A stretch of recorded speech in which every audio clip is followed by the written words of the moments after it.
Bismillah, baik kita lanjutkan.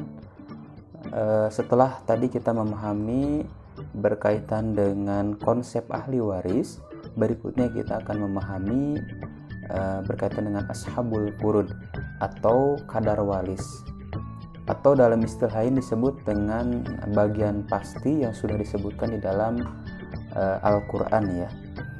Nah, bagian pasti ini terdiri dari 6 bagian ya. Yang pertama di sini ada yang mendapatkan 1/2, kemudian 1/4, kemudian 1/8, kemudian 2/3, kemudian 1/3, dan terakhir 1/6 ya. Untuk memahami di dalam proses praktik perhitungannya nanti, Bapak harapkan bagian-bagian pasti ini nanti dihafalkan ya, dan dipahami secara mendalam berkaitan dengan syarat dan ketentuannya, agar memudahkan kita nanti di dalam proses praktik perhitungannya. Bagian yang pertama yaitu 1/2 ya. Nah, yang mendapatkan 1/2 ini ada 5 orang ya. Yang pertama anak perempuan ya. Silakan nanti perhatikan kembali di bagannya ya. Kemudian yang kedua anak perempuan dari anak laki-laki atau cucu ya. Kemudian saudara perempuan seayah dan seibu atau saudara perempuan sekandung ya. Nah, itu memungkinkan juga dia dapat 1/2. Kemudian yang berikutnya yaitu saudara perempuan seayah gitu. Kemudian yang terakhir suami jika tidak memiliki anak atau cucu laki-laki. Nah, itu memungkinkan juga mendapatkan 1/2. Kemudian yang berikutnya yang mendapatkan 1/4 itu siapa aja? Nah, 1/4 ini yang pertama didapatkan oleh suami jika istri memiliki anak atau cucu laki-laki ya. Kemudian yang berikutnya istri jika tidak memiliki anak atau cucu laki-laki. Nah, dia juga nanti memungkinkan mendapatkan 1/4. Kemudian yang berikutnya yang mendapatkan 1/8. Yaitu yang pertama istri jika memiliki anak atau cucu laki-laki. Nah, jadi jika istri memiliki anak atau cucu itu mendapatkan 1/8 gitu. Nah, tapi kalau tidak memiliki anak atau cucu, maka bagiannya tadi berapa? Yaitu tadi 1/4 ya. Kemudian yang berikutnya yang mendapatkan 2/3 ya. Yaitu yang pertama 2 anak perempuan atau lebih. Nah, itu memungkinkan mendapatkan 2/3 dan nanti dibagi 2 orang ya. Jadi 2/3 ini nanti untuk 2 orang atau nanti bisa lebih.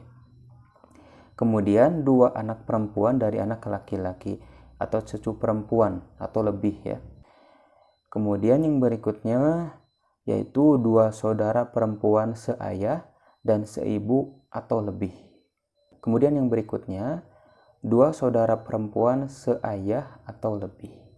Nah, itu yang mendapatkan 2/3 ya. Kemudian yang berikutnya yang mendapatkan 1/3 ya. Yang pertama yaitu ibu jika si mayit tidak memiliki keturunan dan saudara mayit tidak lebih dari 1 orang saja. Nah, itu catatannya ya. Kemudian yang berikutnya yang mendapatkan 1/3 yaitu 2 atau lebih saudara laki-laki atau perempuan yang seibu. Siapa di sini kira-kira? Yaitu Fajar atau Dina ya. Kemudian yang berikutnya yang mendapatkan 1/6. Yang mendapatkan 1/6 ini cukup banyak ya. Yang pertama tadi ibu ya. Jika mayit memiliki keturunan atau memiliki lebih dari 1 saudara laki-laki atau perempuan. Kemudian yang berikutnya yaitu nenek ketika tidak ada ibu. Nah, jadi ketika tidak ada ibu, nenek ini mendapatkan 1/6. Jika ada ibu, maka dia terhalang ya, atau termahjub. Kemudian yang berikutnya anak perempuan dari anak laki-laki atau cucu perempuan ya. Catatannya adalah jika masih ada anak perempuan yang sekandung gitu ya. Kemudian yang berikutnya yaitu saudara perempuan seayah dan masih ada saudara perempuan sekandung ya. Kemudian yang berikutnya ayah jika ada anak atau cucu. Kemudian yang berikutnya kakek jika tidak ada ayah. Jika seandainya ayah masih ada, maka kakek ini termahjub atau terhalang ya. Kemudian yang terakhir yaitu saudara laki-laki dan saudara perempuan seibu, yaitu di sini ya. Kemudian yang terakhir kita akan mencoba memahami konsep mahjub ya, atau penghalang ya di dalam waris. Konsep mahjub ini sederhana sebenarnya ya. Yang pertama kita coba lihat catatannya. Yang pertama, nenek terhalang mendapatkan waris jika masih ada ibu ya. Jadi selama ibu ini masih ada, baik nenek dari ibu atau nenek dari ayah itu akan terhalang ya, atau termahjub. Artinya dia tidak mendapatkan warisan. Kemudian kakek terhalang mendapatkan warisan jika masih ada ayah ya. Kemudian yang berikutnya yaitu saudara laki-laki seibu tidak mendapatkan warisan jika masih ada anak ya, anak laki-laki atau perempuan, atau mungkin ada cucu ya, laki-laki atau cucu perempuan, kemudian masih ada ayah dan kakek dan seterusnya ke atas, maka nanti saudara laki-laki seibu itu tidak mendapatkan karena termahjub oleh yang tadi ya. Kemudian yang berikutnya, saudara laki-laki seayah dan seibu tidak mendapatkan warisan jika masih ada anak laki-laki, cucu laki-laki dan ayah.